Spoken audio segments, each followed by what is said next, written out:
so on to today's lecture. So we've got Emeritus Professor Mark Hawkins giving the lecture today. And Mark is involved in the School of Earth and Environmental Sciences at the University of Queensland. He's a long-term member of the International Union for the Conservation of Nature, the IUCN, on protected areas. And he served on the steering committee of the Commission for 20 years. So a really long-term, effective and successful career in this area. He's also a member of the IUCN Species Survival Commission and the Commission on Ecosystem Management. So a number of many important commissions and areas he's involved with. Mark is the managing editor of the IUCN journal, Parks, the International Journal of Protected Areas and Conservation. In 2008, he received an award for his work on management effectiveness, and in 2021, he received the Chair's Award for his work as editor of the Parks magazine. So the topic today is Quality Counts, making protected areas effective, equitable and successful.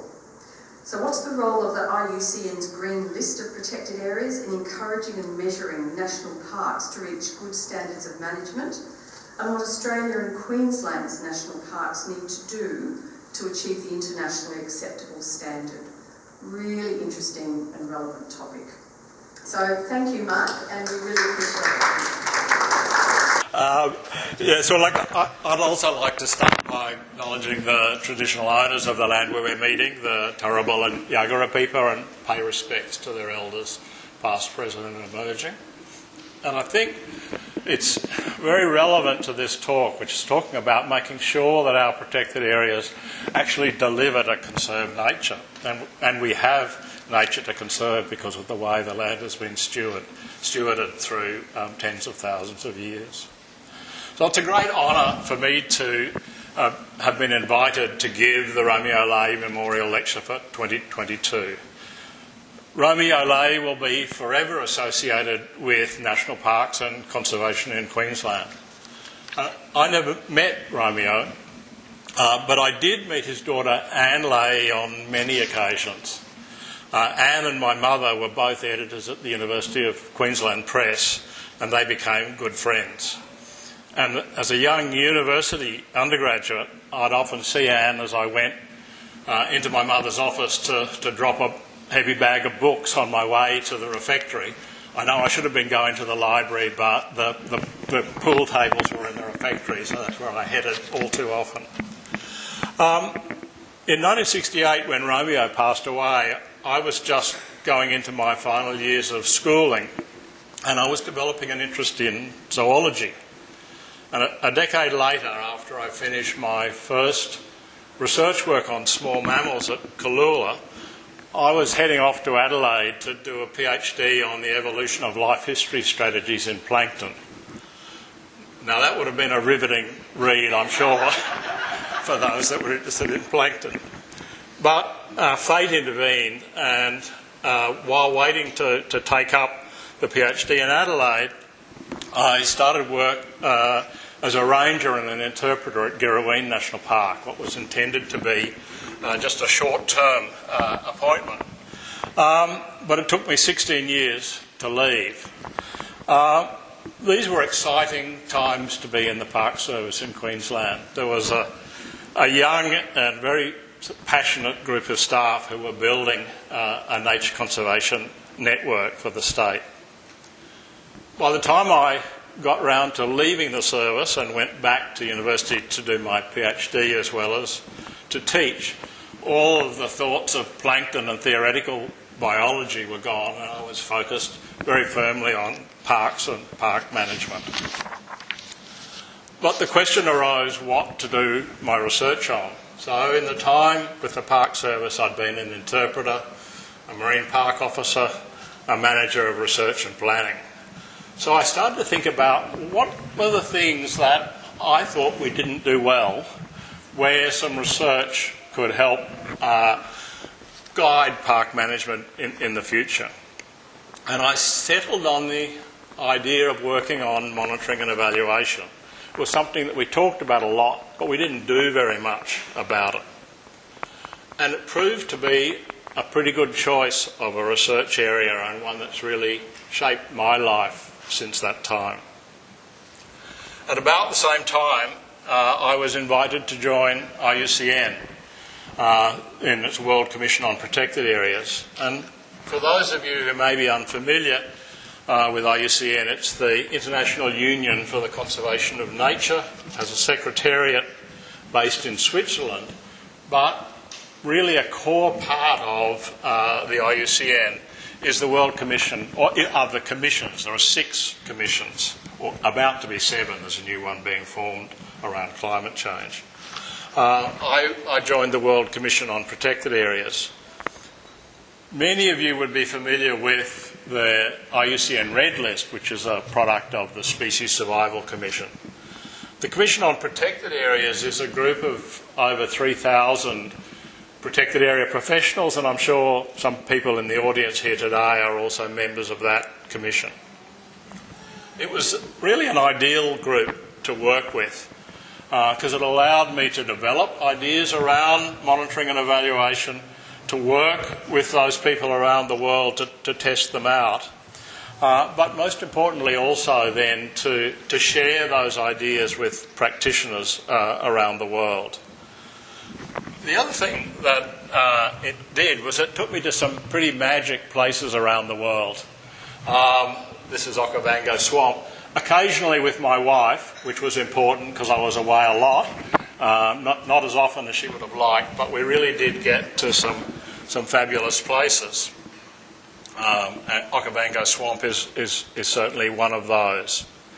While I'm talking this morning, I'm going to show you some of the slides of some of the places that we got to, some of these magic places, although I'm also aware that in this era of what's called flig scam or flight shaming, I probably should be a little wary because I did all too many miles in aeroplanes getting to some of these places around the world. But the photos at least will give you some idea of some of the places that I see as the leading protected areas of the world. This talk isn't about management effectiveness, which is the broader area that I worked in, but about the IUCN Green List of protected and conserved areas. But the Green List grew out of the work on management effectiveness, so a little bit of background I think is needed. In the 1980s and the 1990s, we saw a big uptick in the declaration of protected areas around the world, and you can see that reflected in those graphs. And the same applied in Queensland, and thanks to Peter Ogilvie for the data behind this graph that shows the growth of the protected area system in Queensland, up at least until 2010. This massive expansion of protected areas was driven by the concern for impacts on the state of environment, for species decline, and the broader area of biodiversity conservation. That language came into our lexicon. With this rapid expansion also came an interest in better understanding how well these areas were working. Were they actually delivering on the things that we wanted them to? And at the World Parks Congress in Durban in 2003, we held a major workshop on this issue of management effectiveness that gathered lots of attention. It really started to become a key issue.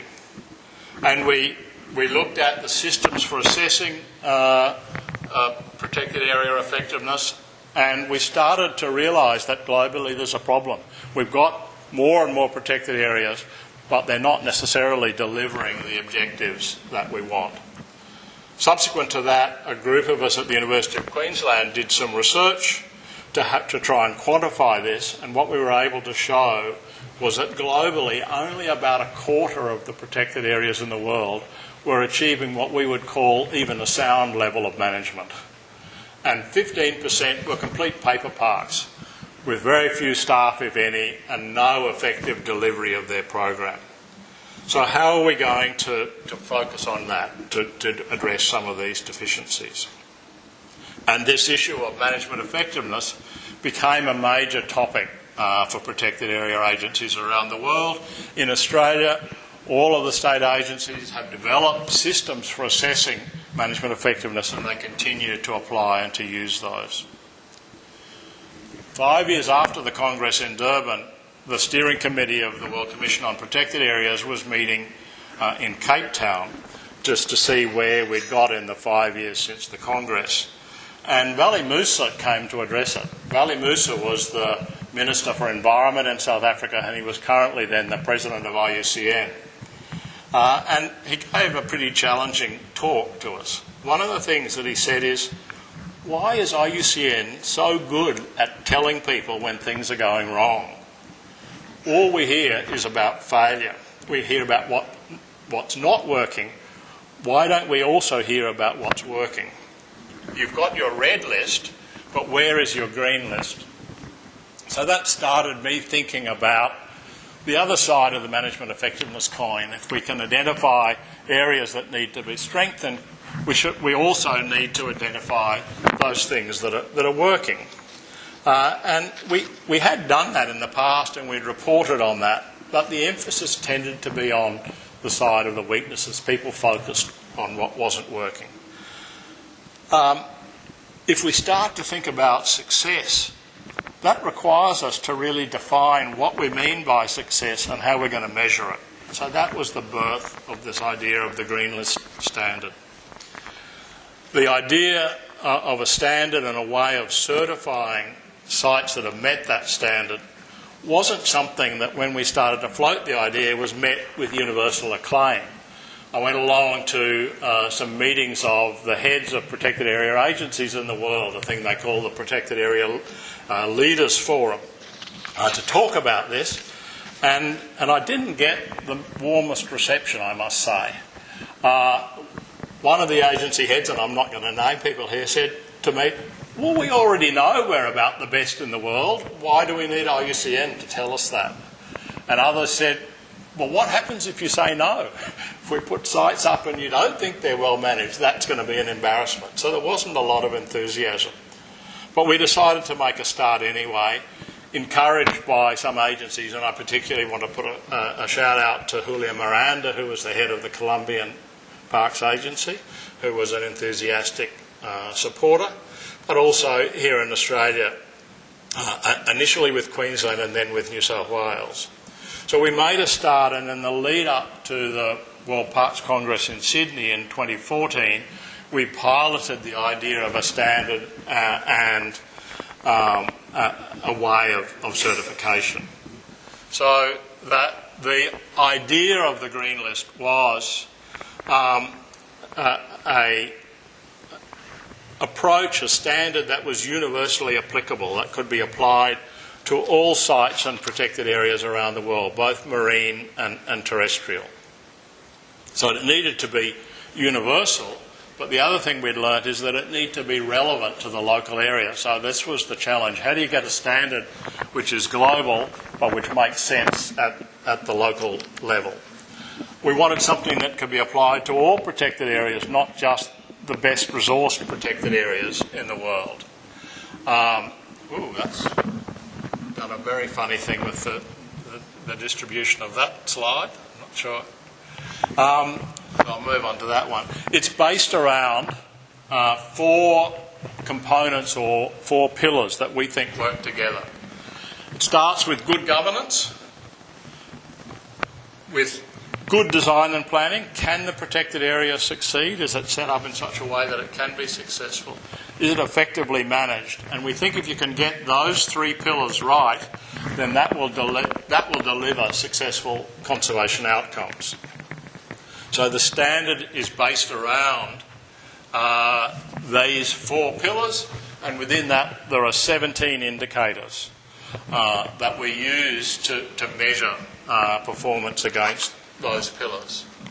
And I'm not going to go through all of those in detail. You can look at that on the website. Under each of those criteria, then there are a series of indicators and ways to measure those indicators. And what we believe is that if you can get these things right, you're most likely to have success in terms of delivering the most important thing, which is successful conservation outcomes. when we started with the pilot study in advance of the Parks Congress in Sydney, the notion was that sites went into it, we were measured against those criteria, and then they got an answer, a yes or a no. And that was part of the fear of the agency heads, is what if you say no. What we learned out of the pilot study is that we should make this more of a journey. So rather than it being a pass or fail exam, here is a standard that managers can work to, and they can work to improve their performance to meet the standard over time. In terms of making it locally relevant, the important thing is to allow adaptation to the local level. My apologies for the slide, it must be converting to a different laptop, it doesn't quite display properly. But once a site's committed, then there's an adaptation of the standard to the local circumstance, and then they implement the green list process and collect the evidence against it. That adaptation runs at the local level through a group of experts called the EAGLE, the Expert Assessment Group for the Green List, and they're the people that work locally to make sure that the standard, which is global, is applied at a local level in a way that makes sense, given the context of that country, makes sense to the managers. And these expert assessment groups are volunteers, they're experts in protected areas who volunteer their time to help this process.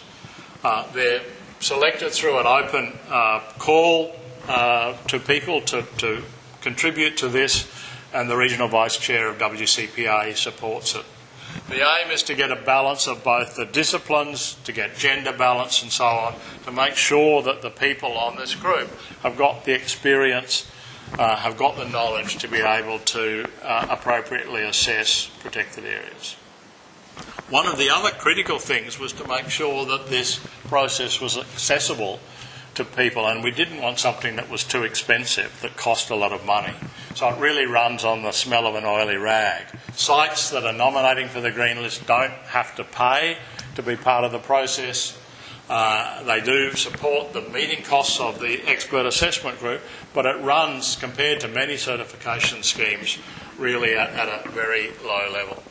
I do want to pay respect, acknowledge the work of the expert assessment group from Australia, who've been doing a lot of work on this over the past few years, really making their expertise available to this process. The green list is an evidence-based process. So in implementing the green list, the sites are required to provide and document evidence against each of those criteria and the indicators, and there's also a process of site visits, of stakeholder consultation, community consultation. And that process is all overseen by an independent reviewer who makes sure that things are done properly. So that the evidence is there, that the processes are followed. That's made it more bureaucratic than I originally wanted. When I originally thought of the green list idea, I was thinking of a very light touch. I was convinced over time that we needed to have these levels of assurance, because if IUCN is giving its global name to the list, then it's important that the list is credible. So we need to go through the processes to make sure that the evidence is there. When the site has compiled that evidence against the indicators and documented that and loaded all of that up into the systems that are used, then the expert assessment group meets, they can talk with staff, they do their site visit, and then they can make recommendations back to the site managers saying, here, we think you've met the standard, but we'd like to know more about this. They can agree when they think the site has met the standard. And that goes back to this notion of a journey. So rather than going into the process, doing your exam and coming out with an answer, looking up the old exam results and seeing whether you've got a 4 or a 5 or a fail or a high distinction, it's a journey, and it's a working together between the expert group and the managers to lift management over time. The objective is to end up with sites that are well managed. And so that Then, once the Eagle is happy that a site has met the standard, they make a recommendation to IUCN, to an international panel, who does the final listing. In terms of where we've got to globally, currently there are 61 sites on the green list from 14 countries. There are more than 200 candidate sites that are going through the process of being assessed at the moment. The program's scaling up. One of the things that's supporting that, yet to be announced but should be announced shortly, is a $6 million grant from the Gordon and Betty Moore Foundation to support the work of the Green List, with the objective of lifting the quality and the standards of management of protected areas across more than 50 countries. There is also support coming from other places. Esri, who make the GIS software, have come to an agreement with IUCN where they now provide their software and training free to any site that engages in the Green List process to support them in terms of their management. What's critical is that a lot of the resources that the Green List is attracting doesn't go into the administration of the program but goes to support the sites. So there's another major program in the Amazon across a range of countries that's providing training, that's providing support and lifting the quality of management. So we want as much as possible to ensure that the Green List is actually driving substantive change in the ground, not just a listing process. So the mission of the Green List is to increase the number of sites, protected and conserved areas that are fairly governed, that are effectively managed, that are well designed and are achieving their conservation objectives. We know how much pressure protected areas and conserved areas around the world are facing from the demand for access to resources, from the impacts of climate change, from invasive species, and from other threats that have led us to the current extinction crisis that we're facing. Well managed protected areas and conserved areas can be beacons of hope in the face of those pressures and the bad news on the state of the world's environment.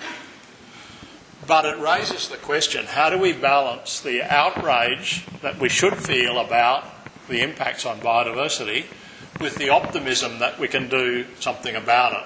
So getting the balance right between this notion of being angry and upset but also being optimistic, I think, is a critical one. Optimism that isn't just blind hope has to be based on some understanding and on evidence that the actions that we are taking can do something to address the size of the problem that we're dealing with. Well-managed protected and conserved areas could be part of the evidence that we are effectively intervening to protect nature.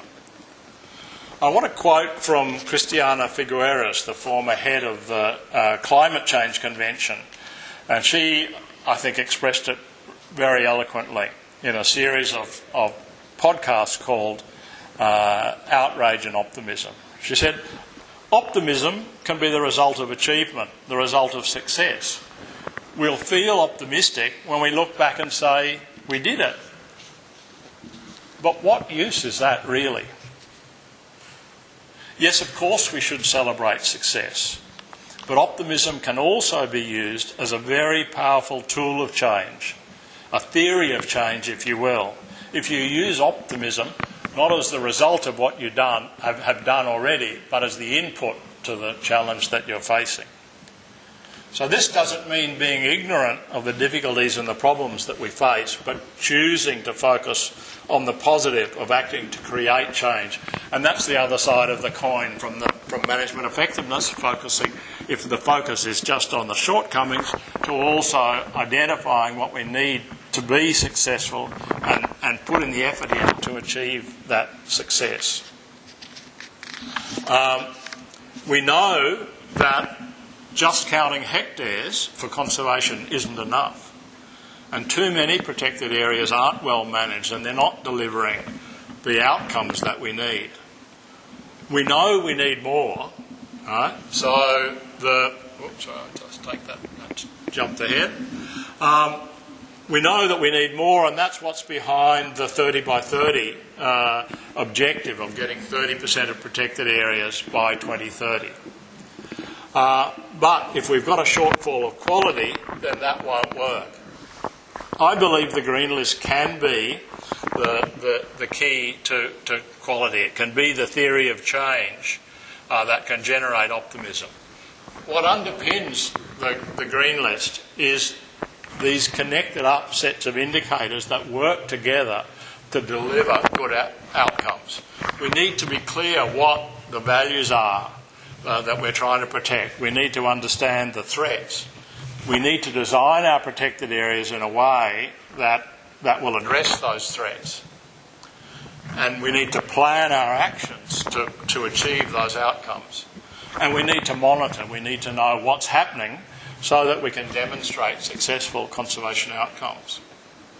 When we were designing the Green List Standard, we had a lot of debate around this 3.7 monitor values. One of the things that's underpinned with that also is setting thresholds around what constitutes successful conservation. We debated, should we require sites to be clear, to set thresholds, measurable thresholds around the quality of their values? Because we knew that 95% of protected areas in the world don't do that. They literally don't have a measure of what would be successful conservation. So was it reasonable in our standard to require something that most sites did? In the end, we decided we would add it, because sites should do that. They don't have a good measure. They might understand their values, they might be monitoring them, but they don't really have a clear definition of success. So very often this is part of this notion of a journey. So many sites, when they go into the green list process, won't meet all of the criteria. It's almost unheard of for a site to go in and say, we've got everything here, and bang, they're out the end. Almost always they will need to do something to address these areas, and that's the journey towards successful management.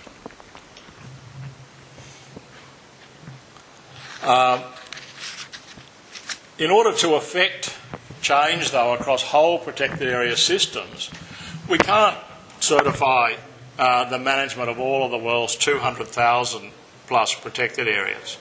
So what we do is we need the green list and the standard and the idea to be a tipping point for quality. We hear a lot about tipping points in nature, often in relation to climate change. And they're very often negative. So there's a paper just recently published in Science that indicates that we're close to, if not past, 5 key tipping points in terms of climate change. The melting of the Greenland ice shelf is one of those tipping points. Extinction cascades, when you take out top predators leading to the extinction of lots of other animals, is another example of a tipping point.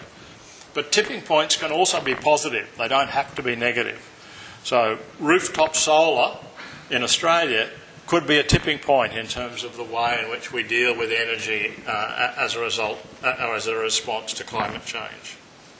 So can the Green List Standard be a tipping point towards quality in management of our protected areas?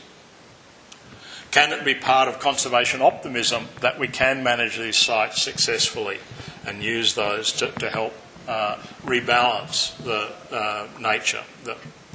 We're not there yet, but I think there are some positive signs. The 61 sites that are already on the green list cover 74.5 million hectares. That's about 1.47% of the total area of the world that's protected. If we add the sites that are also already in the program, then the area covered rises to 148 million hectares. That's larger than the combined area of Germany, France, Spain, Portugal, Italy, Greece and the UK. So we're starting to get a volume of sites that are committing to the Green List Standard that can potentially influence other areas. That's 4.37% of the total area of protected areas, but it's only 0.05% of the number of protected areas. So if we can focus the Green List Standard and applying it to our most significant protected areas, then we can influence what happens in the areas around it. What I would like to see when the countries of the world meet next month in Montreal to decide on the new biodiversity framework, where they're going to talk about this 30 by 30 goal, I would like to see a 30 by 30 by 30 goal. 30% of the Earth's land and sea in protected areas by 2030, with 30% of those sites committing to the Green List standard as part of that process, to influence the quality, to be the tipping point that we need. If we move to our own backyard and think about what's happening here in Australia, can we use the Green List standard and the certification process to assure the quality of management of our protected and conserved areas? There are currently only 4 parks that are on the Green List in Australia, and there's a further 3 that are currently going through that process. 3 states have committed to it: Queensland, New South Wales and Victoria. And very recently, and I think very good news, we've had the Bush Heritage Australia, one of the primary major private conservancies, that's also committed to the Green List program, and they're going to nominate some of their sites, probably one of their Queensland sites, as a Green List site for Bush Heritage as a private reserve. So we're starting to build momentum in Queensland. But Australia's got 12,500 plus protected areas. Preparing the evidence and going through the Green List process isn't a trivial exercise. It takes time and effort from the agency and the Eagle and others. Clearly, if even a significant proportion of the 12,500 protected areas in Australia were going to go through that process, that's not going to be achievable, and we wouldn't advocate for that either. So how do we make the Green List a tipping point in Australia around quality? If it remains invisible, if it's just a few sites, if people don't take any account of it, then it's not likely to. But if we can target some of our most visible protected areas, then I think that we can do something around that. Australia, in common with the rest of the world, has got what I call a measles problem. If you have a look at that, this is the number of protected areas in Australia by size. And about half of the 12,500 protected areas that we have in Australia are less than 100 hectares in size. We've got this measles of little spots of protection across the landscape with a few large areas.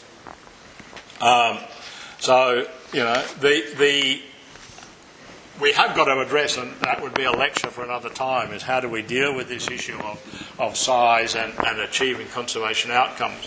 But in terms of the tipping point for the Green List, if we can focus on the more significant protected areas, on some of the larger protected areas, if we can influence through that the management of what happens in other places, then I think we can have the sort of influence that we want. If we were going to achieve a third by number, we'd need to assess more than 4,000 protected areas. But if we look at significance and just using size, and it's not the only measure of significance, but if we wanted to achieve a third of the total area protected area in Australia, we could do it in less than 100 sites. So let's try and focus our effort where we can most have influence. And I think then achieving that is not beyond us. I was recently down in Victoria at Warby Ovens National Park, where they celebrated getting on the Green List, and the words of the manager there really struck me. She said, she talked about the journey that they'd gone through and the changes that they'd had to make in their management to achieve the Green List standard. Improvements in community consultation, setting thresholds and measuring those thresholds, for example.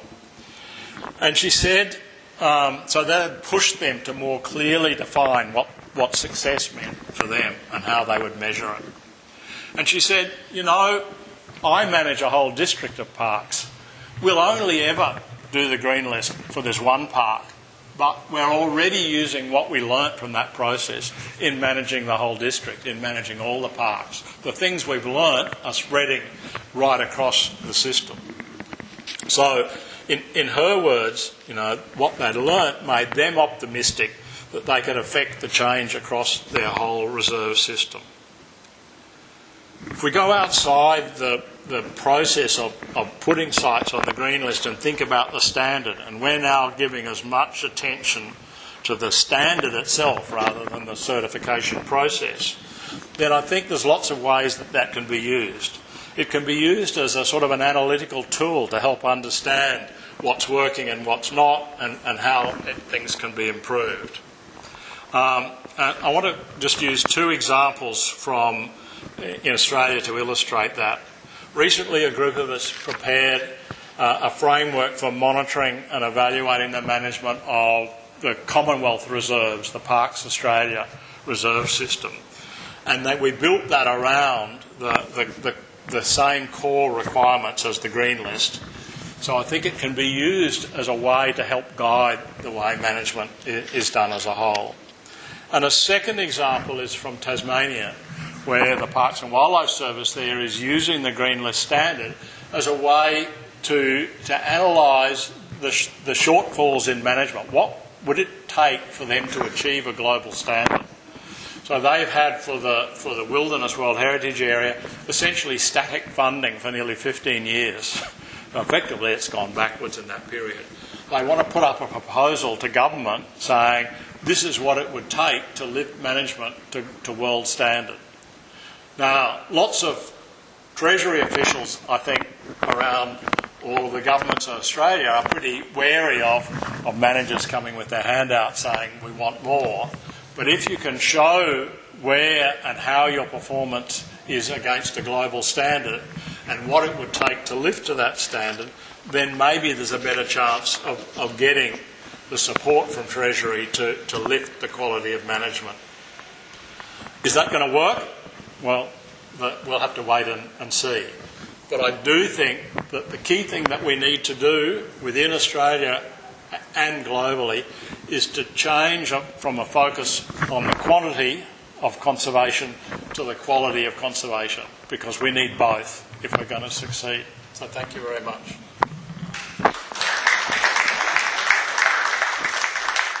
Good question. Is there any competing standards in global standards that are competing with the green list standards? We're trying to work cooperatively. So there is a group of standards that are labelled under Conservation Assured that have been developed around species conservation. So they love acronyms with all these things. So the main one that they've done is CATS, which is Conservation Assured Tiger Standards. And we work with them so that their general standard is the same as the green list standard, but they add some extra things about the requirements for conserving tigers and in terms of prey populations and so on. And we're now working together with them in Bhutan to assess a site under both of those. So as I said, I like acronyms, so they've got CATS, and then they were looking for CARS for rhino, and one for jaguars and so on. But I think it's important that we don't confuse managers and do that. The other challenge is, like we said, there are 17 criteria. It's very easy to have 30 or 40 criteria. But the trouble is you get a system that becomes too heavy and it topples over under its own weight. So there's another group that are interested in dealing with human-wildlife conflict and saying, well, we want to have a standard around that. What we're trying to do is encourage them to have it as like a little bolt-on. So if human-wildlife conflict is a key issue, here are some extra things that you can measure. But I think it is important that we try to do that, and that we also work across biomes, across marine and terrestrial. Doctor, good on you for taking a positive approach. My question relates also to terminology. We are the National Parks Association of Queensland, and you've been talking about protected areas.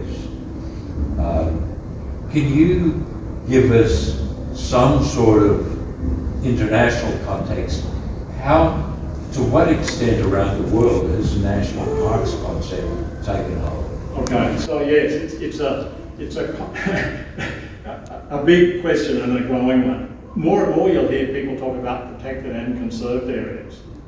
So, so national parks are one of the categories of protected areas that are recognised internationally.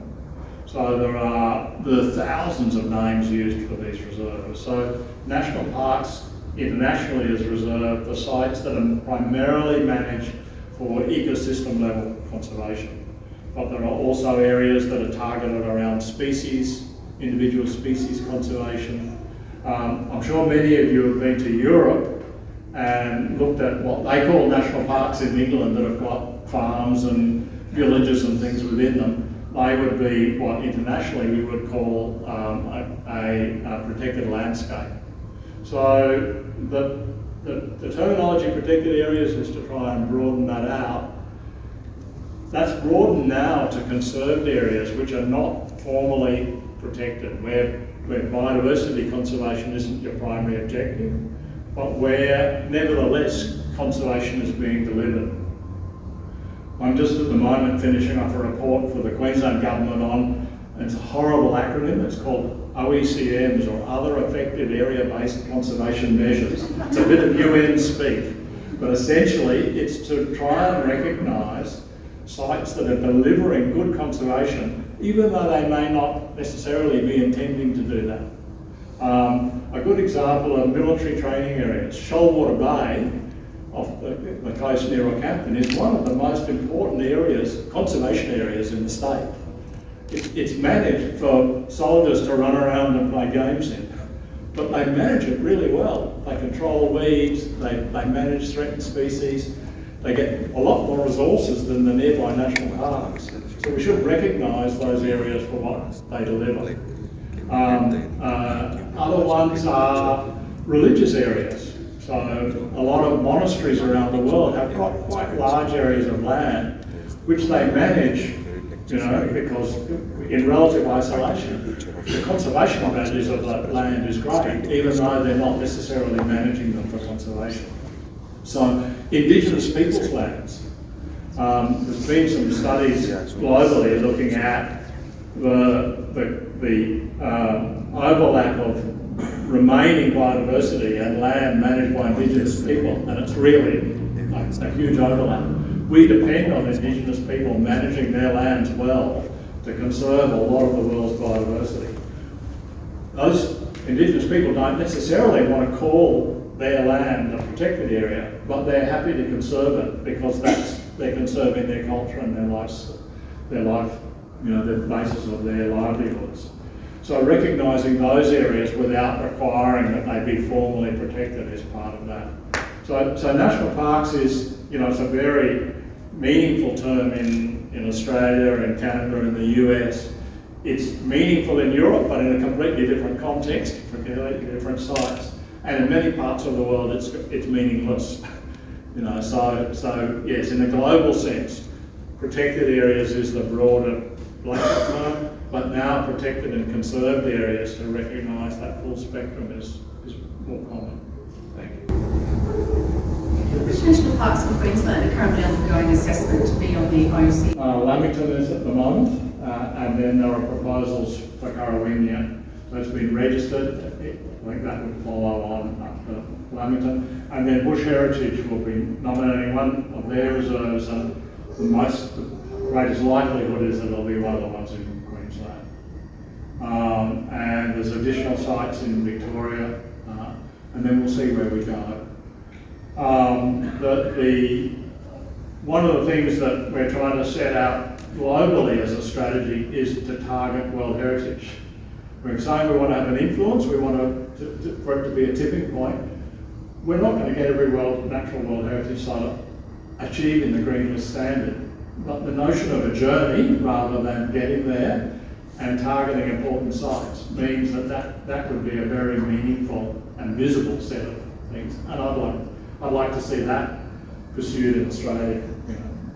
If a national park area was to be considered to go into the program, where would that initiative come from? It wouldn't be a government initiative, would it? Oh, yes, it's absolutely, well, it's up to whoever's the manager. So it's a voluntary program. So the green list standard is public property. We don't copyright that, or it's there and anyone can pick that up and use it. To be part of the program, it's a voluntary program. So in Australia, it's the 3 state agencies that have come to IUCN and said we'd like to be part of this. So IUCN is not going to come in and mark a protected area and say you got it and you didn't. It's a voluntary and a collaborative program. So Bush Heritage has nominated, the state agencies have. So So if it's a national park, it's a government. it's the government, and yes, yeah. It would be up to an individual organisation, sort of. No, like NPAQ couldn't nominate, Kagari or whatever. No, it would have to be people with responsibility for that area, which in Queensland, it's Queensland Parks and Wildlife Service for the state ones or private agencies. Once you get on the green list, as we know, it's taken a while to get Remington over. But globally, has there been any that have achieved accreditation and then sort of dropped off? Okay, yeah. So yes, I should. I didn't make this a sort of a technical lecture on the green list. So once you're listed, it's for 5 years, and halfway through that, there has to be a sort of a light touch. Everything's still going according to plan. So we ask, are there any changes? And after 5 years, they need to go through the process again. So it's a time-limited thing to make sure they're delivering. And there is a trigger process. So we had a trigger for one of the sites in Australia, and anyone can trigger. So this was a private NGO that said there are changes happening around this site, and the expert assessment group looked at that to determine whether or not those things were actually impacting on its green list status. So there is that process. There's been a trigger, one here, and that was about change in the surrounding area rather than within the site. What the Eagle said is, at the moment, the values are still intact, but we want to be reassured through monitoring that that's the case. There was one in Peru that was also a trigger. So that's part of the sort of bureaucratisation that I talked about. But it's in some ways it adds complexity to the system, but it is really important in credibility. So something like the green list as a certification scheme will live or die on its credibility. Has anything globally dropped off? Sorry? No, nothing globally has dropped off. There have been those couple of instances where things have been looked at. There was another one in Spain, and there was an investigation. People went and had a look at it, and there were issues, but the managers were responding appropriately. So, Mark, 2 aspects. Will your report to the Queensland Government be recommending that the green list be considered as part of the management planning aspect of the Nature Conservation Act? And secondly, you advise this association that apparently they should really be pressuring the Queensland Government, perhaps through you getting the benefit of your report, to reappraise the whole of the protected area system of Queensland, going back to the original IUCN definition of what is a national park, and what is this, and what is historic, and what is biosphere, and all those other ones. So a couple of things, thanks Don for that. The assessment of Lamington will just deal with it as a site. The standard itself can be used across all sites without being part of that process. And we certainly believe it provides a good basis for managing any protected or conserved areas. There's quite a lot of compatibility between the notion of the standard and the values-based framework that Queensland is now using for planning. So one of the things that underpins the whole green list is that you really need to know why the site's important. And your management needs to be based around that, and that needs to flow through into everything that you do. And that's, what sort of underpins that values-based framework. So I think that's a good start in terms of doing that. In terms of the broader thing of looking at the whole system in Queensland, That's another question.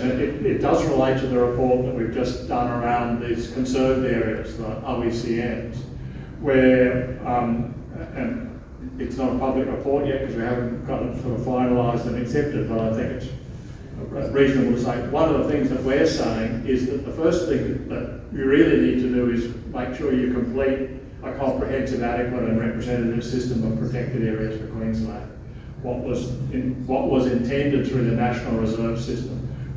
So in looking at these other conserved areas, don't use those as an alternative to getting a proper protected area system. So Queensland had an announced target of 17%, and currently a bit over 8%. Globally, the global framework's about to go to 30%. So there's obviously a big question about how do you get to those sorts of areas. And this talk, isn't about that. Again, that could be another, a whole series of lectures about that question.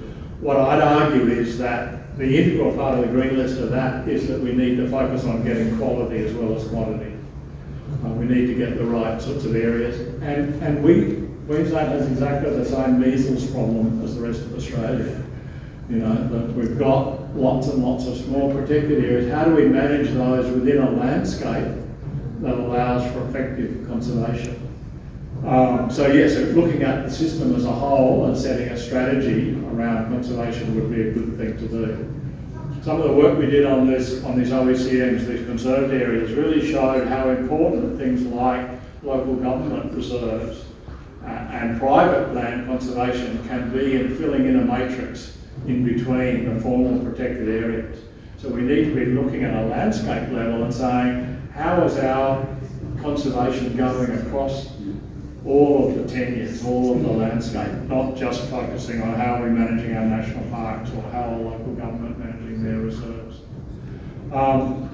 There's no doubt that Queensland has a big task ahead of it. Australia's, they've signed up to 30 by 30 and they're very happy to have done that because they can see that there's the potential to make it pretty easily.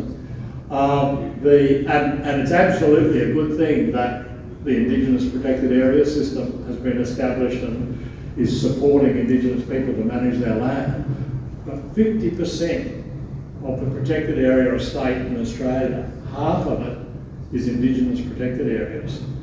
So Australia can be confident that they'll get to 30%, but they're doing it on the back of Indigenous protected areas, which is great to see, but it shouldn't be at the expense of governments and others stepping up to the plate and saying, we're going to make sure that we've got that.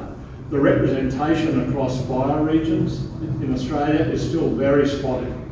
So there's a lot of bioregions with very low levels of protection. And the opportunities for conservation in those areas using the current mix of tools is pretty limited. That's where these conserved areas might come in as adding another sort of tool to the toolbox that allows us to achieve conservation. And might your Lamington study be extended to say, really we should be having a scenic rim protected area running all the way from the state range to Tallabudgera Creek? Yeah, so I think that it's a different question essentially from, so the Lamington one is saying, is Lamington delivering its outcomes? Part of that is going to be how well is it working with surrounding landscapes. But the broader strategic thing, one of the things that we still have to address, and there's quite a lot of pressure to do that, the Green List is designed as a site level assessment tool, not to assess whole protected area systems. But in California, we're having to do something about that because the California Marine Park System came up and said, we're going to nominate all 120 of our marine protected areas for the Green List as a network. So we're now having to say, how do you assess how well a network's working? We have done quite a lot of work in terms of the management effectiveness side of things, looking at systems of protected areas. So in South Korea, in Thailand, in Colombia, I was part of teams that looked at their whole protected area system and said, how well is your system working? You know, not so much how is each individual site working, but how is it working as a system? Have you got the right policies? Is it connected appropriately? Have you got the right policy settings, you know, to allow you to do this? So that system level assessment is another job, but important one. And Queensland had that. You know, there's been a protected area strategy. I don't know that it was ever properly finalised. I think it would be really important for Australia to do, for Queensland and for all the other states to do a joined up strategy. One of the things that I think this conserved areas thing will pressure is, and the new global biodiversity framework will pressure governments in Australia to rethink their strategy around protection and conservation. And one of the things that should flow out of that is a revised approach, strategic level approach to what we're going to do with